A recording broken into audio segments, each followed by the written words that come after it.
यदा यदा हि धर्मस्य ग्लानिर्भवति भारत अभ्युत्थानम् अधर्मस्य तदात्मानं सृजाम्यहम् परित्राणाय साधूनां विनाशाय च दुष्कृतां धर्म संस्थापनार्थाय संभवामि युगे युगे।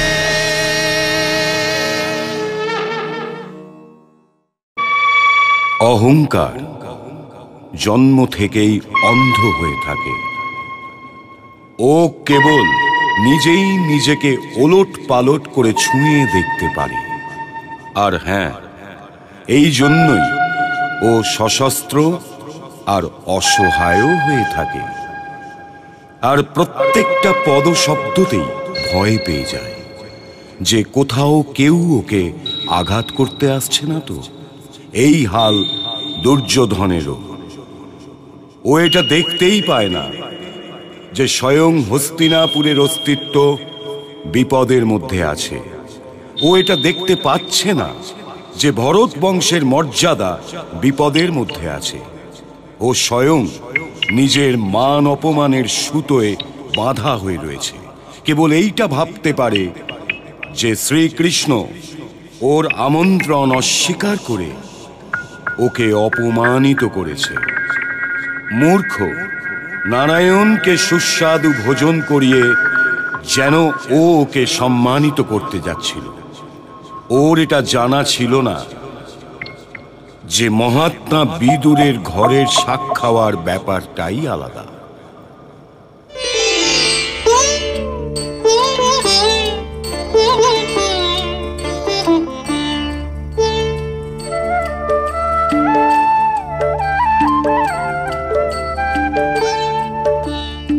এমনি শ্রদ্ধার তুলনা জেনে,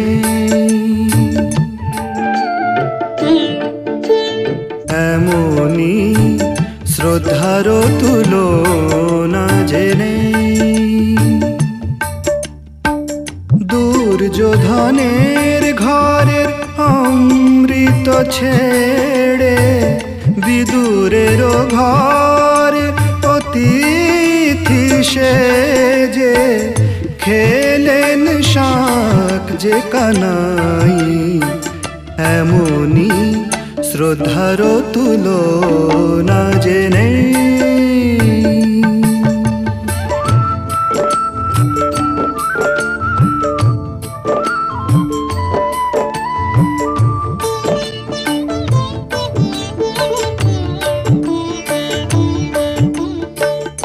এটো ফল সবরির খেলেন, এটো ফল সবরির খেলেন ভক্তেরই সদা গোসাই। এমনি শ্রদ্ধার তুলনা জেনে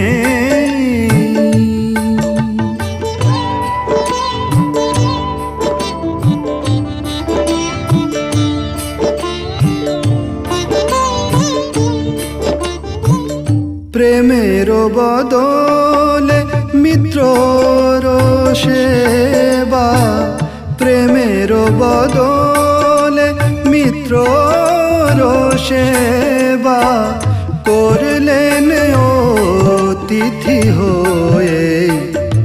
এমনি শ্রদ্ধার তুলনা জেনে।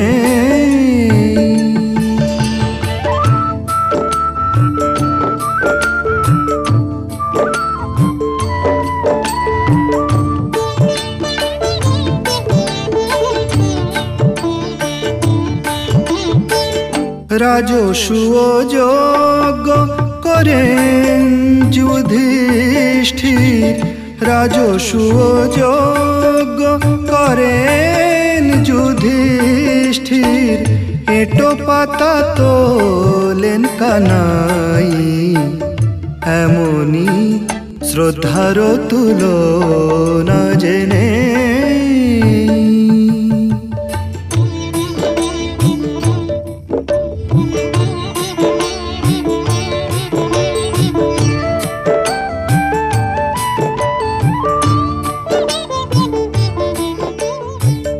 পার্থর প্রেমে সারথি হলেন, পার্থর প্রেমে সারথি হলেন, প্রেমের ভাবে ভাবুক সদাই, এমনি শ্রদ্ধার তুলনা জেনে।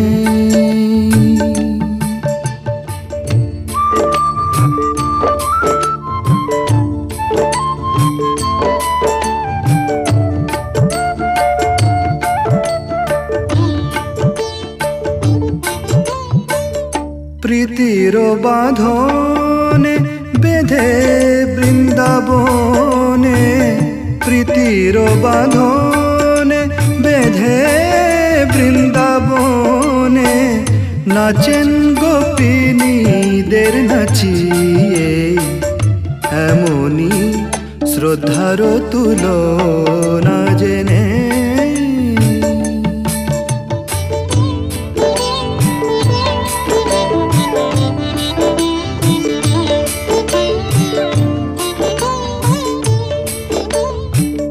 কুন্তীর কাছে যে বচন দিলেন, কুন্তীর কাছে যে বচন দিলেন, রাখলেন তিনি সে বচনি, এমনি শ্রদ্ধার তুলনা জেনে।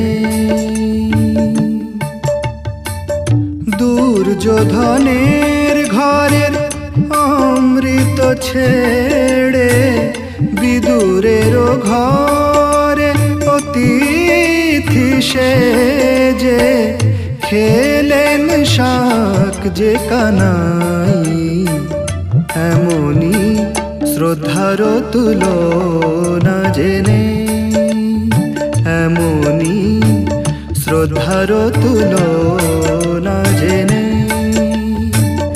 এমনি শ্রদ্ধার তুলনা জেনে।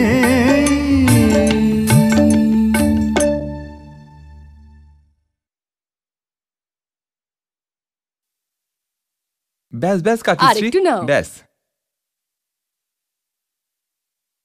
আপনি কি চিন্তা করছেন মহাত্মা? আমি তোমার থেকে এই অবিবেচনার আশা করিনি বাসুদেব। অবিবেচনা? তা নয় তো কি, তোমার আমার এখানে থাকাটা উচিত হয়নি। দুর্যোধন তো প্রথম থেকেই দুরাত্মা, ও তোমার এখানে থাকবার জানি না কি অর্থ বের করবে। যদি তুমি দুঃশাসনের ভবনেও গিয়েও থাকতে, তবেও হয়তো তোমার কথা মেনে নিত, কিন্তু এখন তো কিছুতেই মানবে না। বলাটাই তো আমার কর্তব্য মহাত্মা। শোনা কিংবা না শোনাটা দুর্যোধনের কাজ। যদি শুনতে চায় তবে শুনবে, আর যদি শুনতে না চায় তাহলে শুনবে না। ও নিজের কানে জ্যেষ্ঠতাতশ্রী আচার্য দ্রোণ, কৃপাচার্য, দ্রোণপুত্র অশ্বত্থামা আর অঙ্গরাজ কর্ণের বীরত্বের তুলো ভরে রেখেছে বাসুদেব। ওর কান বন্ধ, ও শুনতে চাইলেও শুনতে পারবে না। ও এটা ভাবছে যে পাণ্ডব ওই সেনার সামনে আসার অসভ্যতা দেখাতে পারবে না, যার সেনাপতিদের মধ্যে জ্যেষ্ঠতাতশ্রী আর আচার্য দ্রোণও থাকবেন। কিন্তু এরা দুজনেই তো বিরাট যুদ্ধেও ছিলেন। বিরাটের কথা একেবারে আলাদা বাসুদেব। সেটা অর্জুনের নিজের যুদ্ধ ছিল না। অর্জুন মৎস্য নরসের প্রতি কৃতজ্ঞ ছিল, আর দুর্যোধন মৎস্য দেশের উপর আক্রমণ করেছিল। কিন্তু যদি এখন যুদ্ধ হয় তবে সেটা অর্জুনের নিজের যুদ্ধ হবে। এ তো ও জানেই মহাত্মা, যে যদি যুদ্ধ হয় তবে ওকে গঙ্গাপুত্র ভীষ্ম আর আচার্য দ্রোণের বিরুদ্ধে অস্ত্র ওঠাতে হবে। তাহলে হয়ে যাক যুদ্ধ। জ্বলে যেতে দাও হস্তিনাপুরকে, যাতে ধ্বংসস্তূপে নবীন, সুন্দর আর স্বচ্ছ হস্তিনাপুরে নির্মাণ হতে পারে। বাসুদেব, তুমি নিজের শান্তির প্রস্তাব নিয়ে রাজসভাতে যেও না, কারণ যারা ওখানে তোমার কথা শুনবেন তারা অসহায়, আর যারা অসহায় নন তারা তোমার কোনো কথাই শুনবেন না। আমি এটা ভালো করেই জানি মহাত্মা, ভালোই জানি। তবুও শান্তি দূত হয়ে এসেছি, তাই নিজের কর্তব্য পালন করার পরেই যাব। মহারথী, মহাবীর, সুদর্শন চক্রধারী মধুসূদন, শান্তিদূত বাসুদেব শ্রীকৃষ্ণ উপস্থিত হচ্ছে।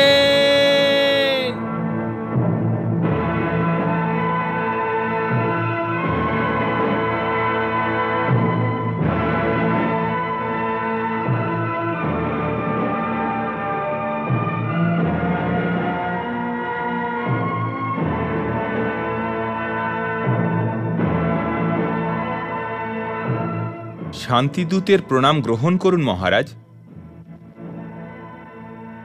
হে বাসুদেব, স্থান গ্রহণ করে আমার এই রাজসভার সম্মান বাড়ান। আসন গ্রহণ করুন বাসুদেব। প্রণাম পিতামহ।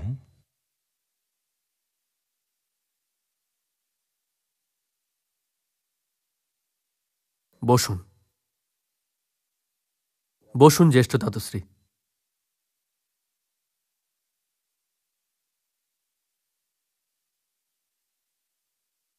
হে বাসুদেব, এখন এটা বলুন যে আপনি আমার অনুজ পুত্রদের পক্ষ থেকে কি প্রস্তাব নিয়ে এসেছেন।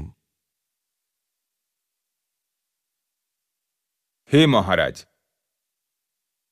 গঙ্গাপুত্র ভীষ্মকে প্রণাম করার পরে আমি এই নিবেদন করতে চাইছি যে আমি কারোর পক্ষ থেকে কোনো প্রস্তাব নিয়ে আসিনি।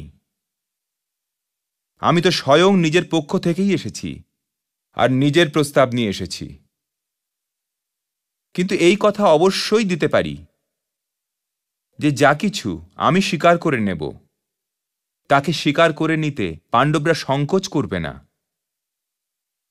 হে মহারাজ, আপনি তো স্বয়ং জ্ঞানী আর জানেনই যে শান্তি কোনো প্রস্তাব নয় যা নিয়ে তর্ক চলতে পারে। শান্তি একটি প্রয়োজনীয়তা। যুদ্ধতে পরাজয় তো কেবল একজনেরই হয়, কিন্তু দুই পক্ষ থেকে লড়াই করা যোদ্ধারা বীরগতি প্রাপ্ত হয়। এই রাজসভাতে গঙ্গাপুত্র ভীষ্মের মতো জ্ঞানী আর মহাত্মা উপস্থিত আছেন, কৃপা আর দ্রোণের মতো আচার্য উপস্থিত আছেন। যোদ্ধাদের যে ভিড় এই রাজসভাতে উপস্থিত, সেটা আজ হয়তো সংসারের আর কোনো রাজসভাতে নেই। আর এই জন্যে এই রাজসভার দায়িত্ব সবচেয়ে বেশি। যদি যুদ্ধ হয় তো মহাত্মা আর যোদ্ধাদের এই সমাগম নিঃসন্দেহেই ভেঙে যাবে মহারাজ, নিঃসন্দেহেই ভেঙে যাবে। হে মহারাজ, যদি এমন হয় তবে ইতিহাস এই সমস্ত অশ্রুর দায়িত্ব আপনার কাঁধেই দেবে, যে অশ্রু এই মহাযুদ্ধের পর বয়ে যাবে। হে নরেশ, আপনি ভরত বংশজ, আপনার কাছে ধর্মের ঐতিহ্য আছে, মর্যাদারও ঐতিহ্য আছে, ইতিহাসের স্তম্ভ আছে। আপনি ন্যায়কারী, আর আপনার মতো ন্যায়কারী থাকতে ন্যায়ের অবমাননা হতে পারে না মহারাজ। ন্যায়ের অপমান হওয়া উচিত নয়। আর এই জন্যে হে ধর্মধ্বজা রক্ষক, আমি যা বলতে চলেছি সেটা মন দিয়ে শুনুন। শান্তি কখনো অসম্ভব হতে পারে না, আর এই জন্যে কুরুবংশকে শান্তির পথে নিয়ে চলুন মহারাজ, শান্তির পথে নিয়ে চলুন। কারণ এতেই ভরত বংশ, ভারতবর্ষ আর সমস্ত সংসারের মঙ্গল হবে। ইতিহাস গান্ধার নরের শকুনিকে জিজ্ঞাসা করবে না উনি দ্রুত ক্রীড়ায় কপটতা কেন করেছিলেন, কারণ ওই কপটতা আপনার সভাতে হয়েছিল মহারাজ। ইতিহাস যুবরাজ দুর্যোধনকেও জিজ্ঞাসা করবে না যে ও ভরত কুলবধূকে পূর্ণ সভার মাঝে কেন টেনে আনতে বলেছিল। ইতিহাস এটা আপনাকেই জিজ্ঞাসা করবে মহারাজ, কারণ দুর্যোধন আপনারই যুবরাজ। ইতিহাস দুঃশাসনকেও এটা জিজ্ঞাসা করবে না যে ও দুর্যোধনের কথা শুনে ভরত কুলবধূ দ্রৌপদীর বস্ত্রহরণ করার অসভ্যতা কেন করেছিল। ইতিহাস এজন্য আপনাকেই দোষী করবে, আপনাকেই দায়ী করবে মহারাজ, আপনাকেই দায়ী করবে। এই জন্য এটা জেনে রাখুন যে শান্তির কোনো বিকল্প হয় না। যুদ্ধ তো কখনোই কেউ চায় না কেশব। যদি কেউ যুদ্ধ নাই চায় পিতামহ, তবে আবার এই কখনোই কেন? কখনোই। এ তো আপনারাও জানেন পিতামহ, আর আমিও। যুদ্ধ চাইবার লোক এদিকেও আছে আর ওদিকেও।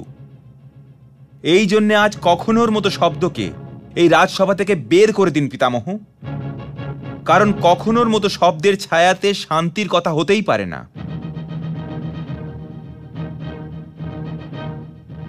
হে পিতামহ, বোঝান আপনার নরেশকে। যদি কৌরব আর পাণ্ডবদের মিল হয়ে যায়, তবে এই সারা সংসার ওনার হয়ে যেতে পারে।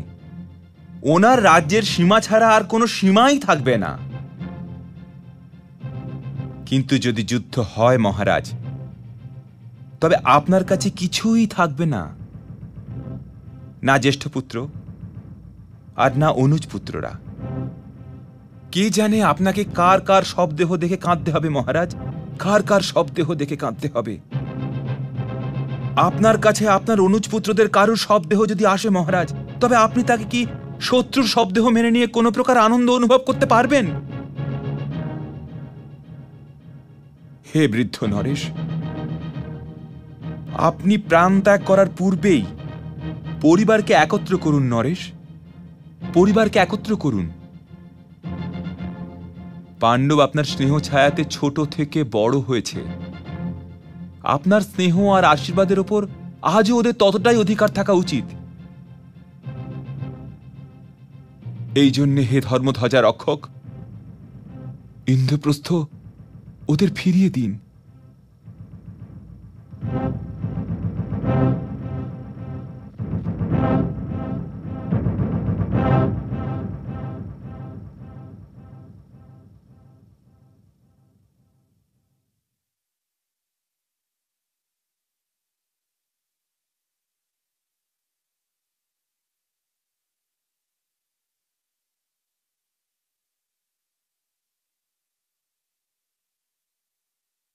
বাসুদেব, আমি এই শান্তির প্রস্তাব মেনে নিচ্ছি না।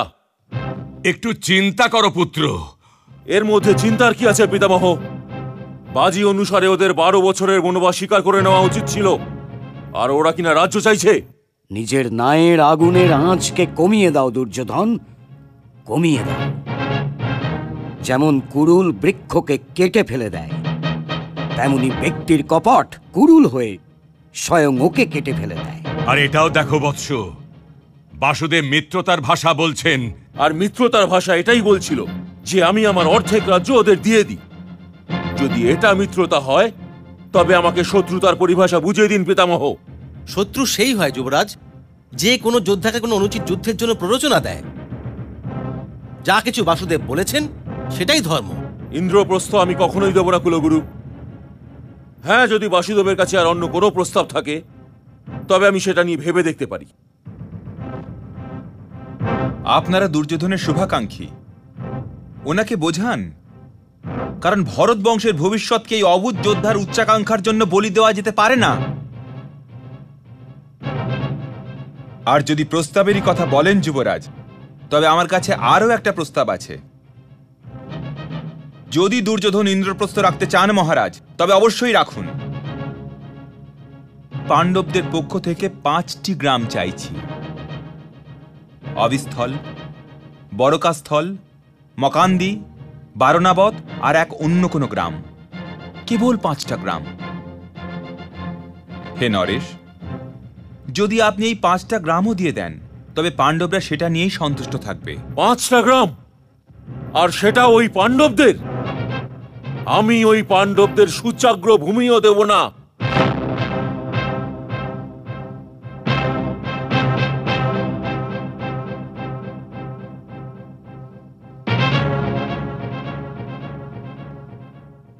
হে দুর্যোধন, আপনি মাতাশ্রী শিব ভক্ত গান্ধারীকে আপনার মৃত্যুর পর বিলাপ করবার জন্য কেন আমন্ত্রণ করছেন? বাসুদেব, যদি তুমি দূত না হয়ে আসতে, তবে তোমার এই কথা বলবার পর... দুর্যোধন! ওনাকে বলতে দিন পিতামহ, বলতে দিন। যদি আমি দূত না হতাম, তবে কি করে নিতেন যুবরাজ? আমার মাতাশ্রীর বিষয়ে কথা বলার জন্য আমি তোমার জিভ ছিঁড়ে নিতাম,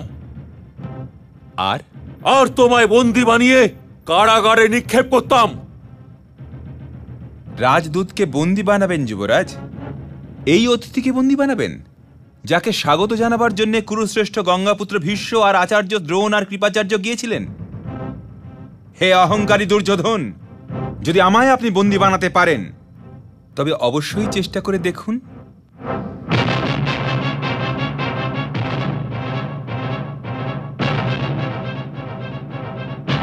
সৈনিক, এই গোয়ালাকে বন্দী করো।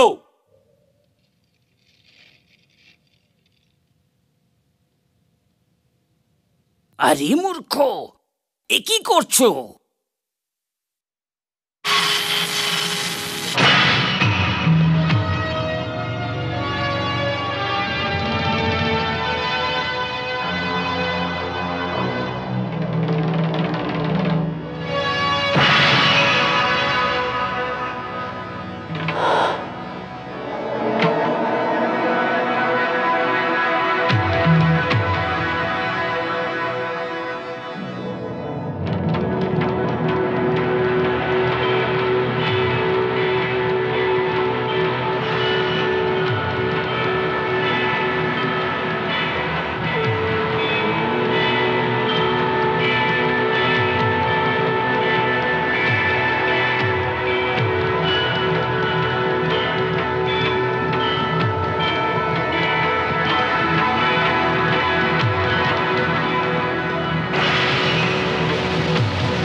বিশ্বরূপে উদয় হলেন বিশ্বম্ভর ভগবান। পূর্ণ দৃষ্টি আছে যার কাছে, চিনবে সে ভাগ্যবান, চিনবে সে ভাগ্যবান।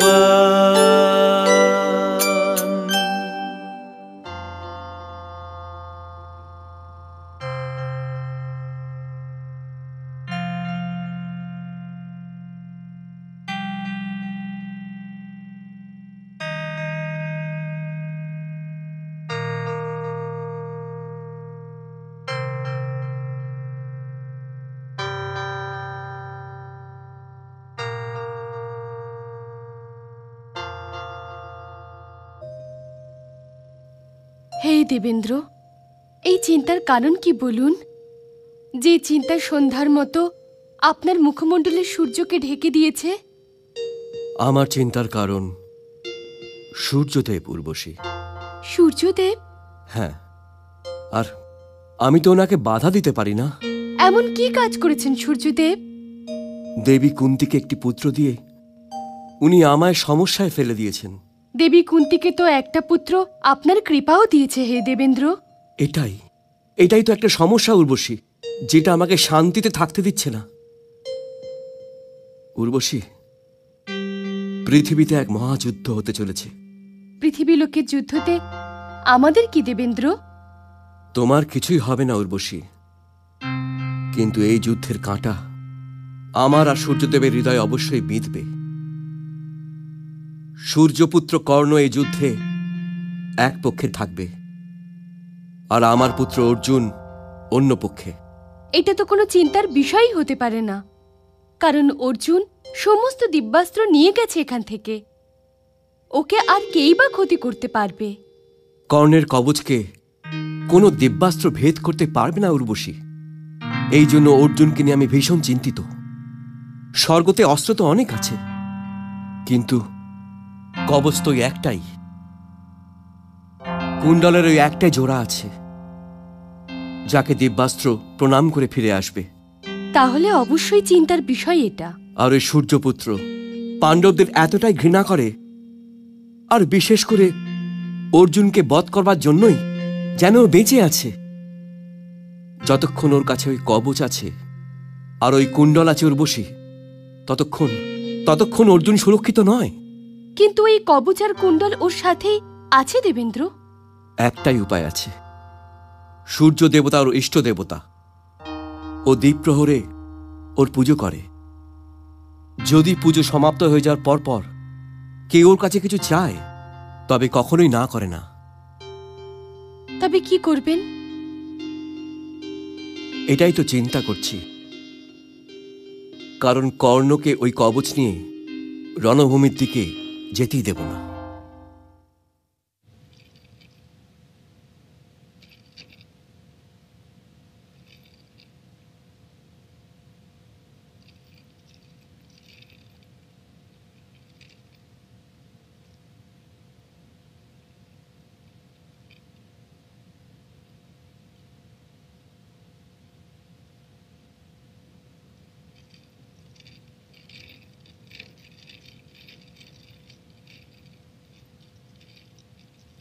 মিত্র, কেমন আছো মিত্র? কি হয়েছে? আজ তোমাকে খুব আনন্দিত মনে হচ্ছে। হ্যাঁ মিত্র, আনন্দেরই তো সময়। তবে তোমার আনন্দের ভাগিদার আমাকেও বানিয়ে নাও মিত্র। তুমি ছাড়া তো আমি এই আনন্দের ভাগিদার আর কাউকে বানাতেই পারবো না। আমার মা এই আনন্দের কথা শোনা মাত্রই ভয় পেয়ে যাবেন। আমার দুজন প্রেমিকা আছে মিত্র। দুজন প্রেমিকা?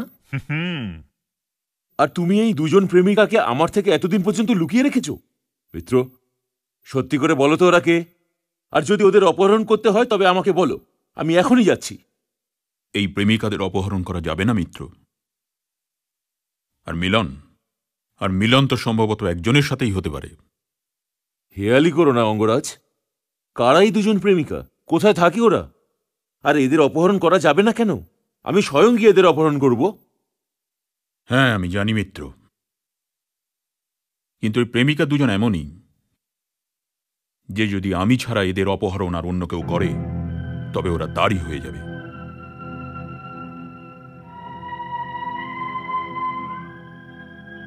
আমি বুঝলাম না মিত্র। এদের মধ্যে একজন অর্জুনের মৃত্যু আর দ্বিতীয় জন স্বয়ং আমার। অর্জুন বধ ছাড়া আমার জীবনে আর কোনো লক্ষ্যই নেই। তবে কি তুমি অর্জুন বধ করে আমার ভাগের আনন্দ আমার থেকে ছিনিয়ে নিতে পারবে? অর্জুন বধ তো এই অপমানের সমস্ত আঘাতের ওপর স্নেহ লেপ লাগিয়ে দেবে, যা জীবনভর আমার উপর লেগে রয়েছে। অর্জুন বধ তো এটা প্রমাণ করে দেবে যে সূতপুত্র রাধেয় কর্ম দ্বারা ক্ষত্রিয় হয়েছে। হে গান্ধারী পুত্র, আমার উপর তোমার আরো একটা ঋণ বেড়ে গেল যে তুমি আমাকে অর্জুন বধের অন্তিম সিদ্ধান্ত করে দিলে। এই কথা ভালোভাবেই বুঝে নাও মিত্র, যে আমি কেবল তোমার জীবন আর অর্জুনের মৃত্যুর জন্যই বেঁচে আছি। আজ আমার অপমানের একটা একটা ক্ষণ মনে পড়ে যাচ্ছে। ওই মুহূর্ত দিন রাত বিছের মতন আমাকে কামড়ে মারতে আসে। আমার শরীরে রক্ত নেই মিত্র, ওই বিষ বয়ে চলেছে। শুতে জাগতে ওই দৃশ্য আমার চোখের সামনে আসা যাওয়া করে, আমাকে শ্বাস পর্যন্ত নিতে দেয় না। কিন্তু এখন আমার অপমানের কথা সমাপ্ত হবার সময় হয়ে এসেছে। প্রত্যেক মুহূর্তের সাথে সামনে এগিয়ে আসছে। মিত্র, চিন্তা করো না মিত্র, আমাকে শুভেচ্ছা দাও। যেবার শীঘ্রই আমার দুজন প্রেমিকার মধ্যে একজনের সঙ্গে অবশ্যই আমার মিলন হতে চলেছে। আচার্যের সেবাতে অধীরথের প্রণাম। তুমি তো মহারাজের সারথি ছিলে, তাই না? হ্যাঁ আচার্যবর। এ কি তোমার পুত্র? হ্যাঁ আচার্যবর। কি নাম তোমার? রাধেয়। রাধেয়? রাধেয় কেন? ওর মায়ের নাম রাধা, তাই। তোমার নাম তোমার মুখমণ্ডলের তেজের সাথে একেবারে মিলছে না বৎস। তোমার মুখের ওপর তো সূর্যের তেজ রয়েছে। তুমি এর নাম কর্ণ রাখো। যথা আজ্ঞা। আচ্ছা বলো, তোমার এখানে আসা কি কারণে? ও অস্ত্রবিদ্যা শেখার জন্য জেদ করে যাচ্ছে আচার্যবর। আর অস্ত্রবিদ্যা শেখার জন্য কোনো পিতা তার পুত্রকে আপনি ছাড়া আর কার কাছেই বা নিয়ে যেতে পারে? আমি ওকে বিদ্যাদান দিয়ে অতি প্রসন্ন হতাম। ক্ষমা চাইছি আচার্যবর, আমি দান কখনো নিই না, আর বিদ্যা তো দান হিসাবে দেওয়াও যায় না।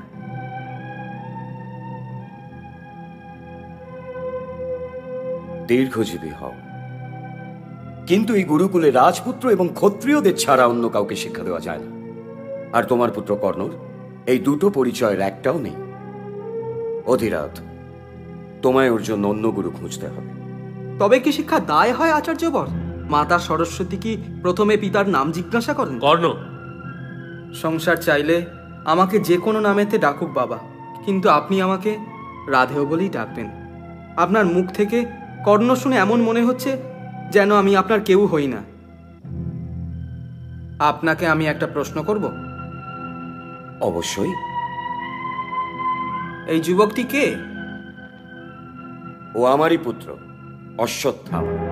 অর্থাৎ না ও রাজপুত্র আর না ও ক্ষত্রিয়।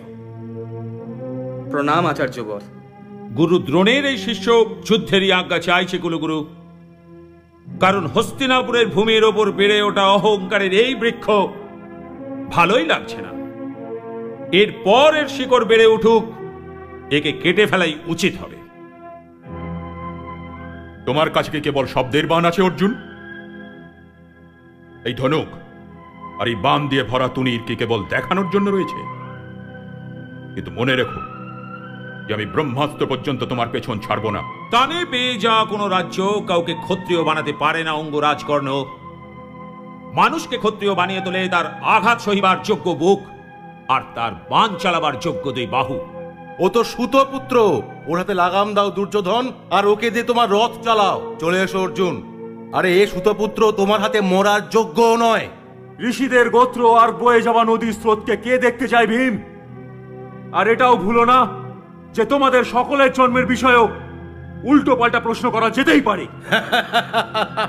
আমি তো সুতপুত্র নই। কর্ণ তো কেবল অর্জুনকে প্রতিযোগিতায় রেখেছিল। আমি তোমাদের 5 ভাইকেই প্রতিদ্বন্দ্বিতায় রাখছি। এসো, নিজেদের বীরত্ব প্রমাণ করো।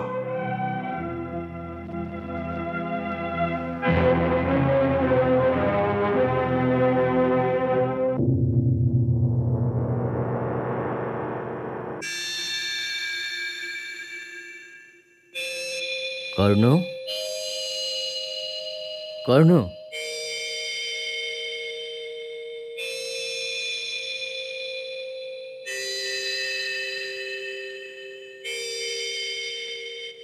দীর্ঘজীবী হও। হে ভগবান, আমার সৌভাগ্য যে আপনি আমাকে দর্শন দিয়েছেন। হে দানবীর, আমাকে আসতেই হলো। তুমি প্রতিজ্ঞাবদ্ধ যে মধ্যাহ্নে নিজের পুজো সমাপ্তির পরে যদি তোমার কাছে কেউ কিছু চায় তো তুমি তাকে নিরাশ করবে না। ইন্দ্রদেব তোমার এই প্রতিজ্ঞার সুযোগ নিয়ে তোমার কাছে আসতে চলেছেন। উনি নিঃসন্দেহে তোমার কাছে তোমার কবচ আর কুণ্ডল চাইবেন। হে দানবীর মহাপুরুষ, ওনাকে এই দুটো জিনিস দিও না। এটা তো সম্ভবই নয় ভগবান। ওই সময় যদি আমার কাছে আমার প্রাণও কেউ চেয়ে বসেন তবে আমি সেটাও দিয়ে দেব। এই কবচ ভাগ্যের বাণকে আটকাতে পারে বৎস। আমি ক্ষমা চেয়ে নিচ্ছি ভগবান। কিন্তু আমি এটা জানবার পরেও যদি ওই সময় আমার থেকে আমার কবচ আর আমার কুণ্ডল চেয়ে নেয়, তবু আমি তাকে নিরাশ করব না। আমার কাছে আমার জীবনের চেয়ে অধিক প্রিয় আমার প্রতিজ্ঞা। হে ভগবান, এই সংসারে আমার মা রাধা আর আমার মিত্র দুর্যোধন ব্যতীত কেউ আমাকে অপমান ছাড়া কিছুই দেয়নি। এই জন্য আমি চাই যে আমি যখন চলে যাব মানুষকে ঋণী করে যাব। তবে তুমি এটা করবে, কবচকুণ্ডল পেয়ে যাবার পরে যখন উনি তোমাকে বর চাইতে বলবেন, তখন ওনার থেকে ওনার শক্তি অস্ত্র চেয়ে নেবে।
হে কর্ণ,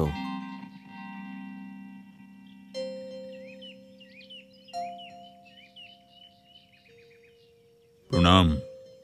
দীর্ঘজীবী হও। আপনি আমাকে আশীর্বাদ দেবেন না ব্রাহ্মণ দেবতা? আপনি আদেশ করুন যে আমি আপনার কি সেবা করতে পারি। আমি অন্য সব ব্রাহ্মণদের মতন তোমার কাছে ধন চাইতে আসিনি। তাতে কি হয়েছে? যদি অন্য কিছুও চাইতে এসেছেন, তবে আমি আপনার চাওয়া অবশ্যই পূর্ণ করব। বলুন, কি চাই আপনার? আমি তোমার কবচ চাই, তোমার কুণ্ডল চাই।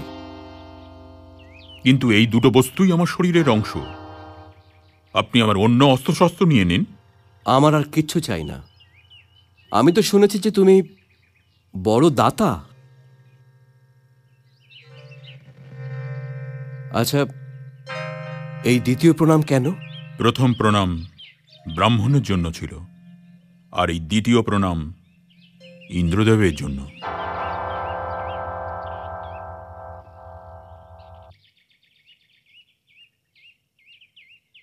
কিন্তু আপনি চিন্তা করবেন না। আমি এটা জানি যে আপনি আমার কাছ থেকে আমার কবচ আর এই কুণ্ডল কেন চাইছেন। কিন্তু হে ইন্দ্রদেব, আমি প্রতিজ্ঞাবদ্ধ। আপনি আমার কাছ থেকে এমন সময় চাইছেন আমি আপনাকে না বলতে পারবো না। এটা আমার জন্য বড়ই গর্বের কথা যে আমি একজন এমন মানুষ যার সামনে স্বয়ং দেবরাজ ইন্দ্র হাত পেতে দাঁড়িয়ে আছেন।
হে কর্ণ, হয়তো পরমপিতা ব্রহ্মার তোমার মতো আর কোনো দাতা বানানো সম্ভবই হবে না। সূর্যদেব তোমাকে বলে দিয়েছিলেন আমি আসতে পারি। উনি তোমাকে এটাও বলেছিলেন যে আমি কি চাইতে পারি। তবু তুমি এই সময়কে মুখ ফিরিয়ে নাওনি। তুমি তো কেবল এই মুহূর্তের সামনে দাঁড়াওনি, বরং তাকে পরাজিতও করেছ। কোনো বর চাও বৎস, যা মন চায় চেয়ে নাও, ইন্দ্র না বলবে না। হে ভগবান, কোনো কিছু দেবার পর কোনো কিছু চেয়ে নেওয়া সভ্যতার বিরুদ্ধে যায়। যদি কিছু চেয়ে নিই তবে আমার দেওয়াটা নিরর্থক হয়ে যাবে, দেবার কোনো মানেই থাকবে না। আমি ক্ষমা চেয়ে নিচ্ছি ভগবান, কিন্তু এই সময় আপনার কাছে কিছু চেয়ে নিয়ে দানের মর্যাদাকে লঙ্ঘন করতে পারবো না। কিন্তু আপনাকে বর্তমান আর ভবিষ্যতের পরনিন্দার থেকে বাঁচানোর জন্য অবশ্যই কিছু চেয়ে নেব। যদি উচিত বোঝেন তবে আমাকে শক্তি দিন, শক্তি। তথাস্তু। এই নাও।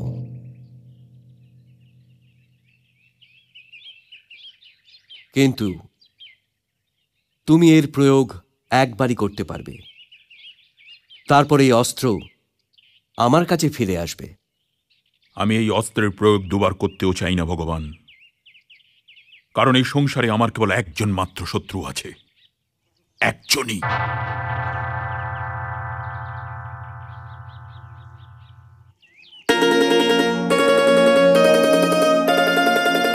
জন্মজাত কুণ্ডল কবচ ছিল অঙ্গের অঙ্গ,